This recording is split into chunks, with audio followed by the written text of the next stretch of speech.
Mamalengke muna tayo. Nasa 7th Avenue, Caloocan City ngayon si Edwin Duque, RH23. Edwin, good morning. Good morning, my buntag Kuya. Muling tumaas ng 20 pesos ngayon o hanggang 40 pesos yung presyo ng bangos. Dahil kung kahapon ay halos bumaba hanggang 320 Kuya ngayon, abay 260. 260 ang presyo ng bangos na dagupan dahil sa kulangan daw ng supply. Kaya doon nag-a-adjust ang presyo.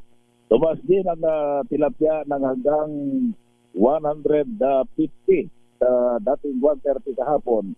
Dahil ganoon din ang dahilan ng mga vendor dito sa 7th Avenue sa Caloocan. Pero ang galunggong na natiling 280 pesos. Isang linggo na ito, ang yellowfin 300 pesos.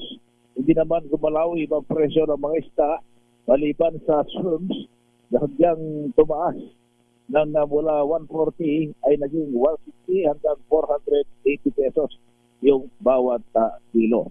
Sa presyo ng karne naman, Kuya, abay tuloy-tuloy yung pagbaba ngayon ng presyo ng baboy.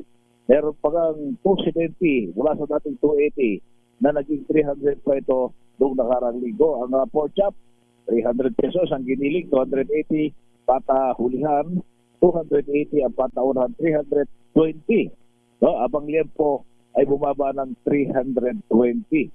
Ang kabig, 500. 460 ang baka.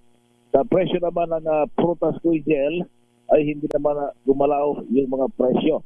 Pero yung isa sa mga kamatis, yung kamatis, patuloy pang bababa ang presyo mula sa dating 250 pesos pa rin ngayon, Kuya, ang presyo. Kaya yung iba, umapakyaw ng kamatis dahil maliban sa pwedeng pangsalad ay pwede rin ito sa maraming luto sa kusina. Ang presyo naman ng bigas mula 35, ang maganda-ganda na yung 40 pesos.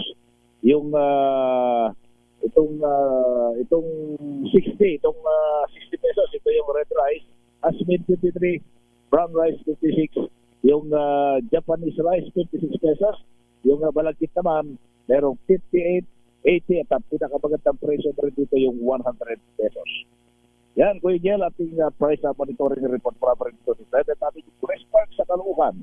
RH23, Edwin Duque nagulat sa DCRH, una sa Pilipinas, una sa Pilipinas. Maraming salamat, Edwin.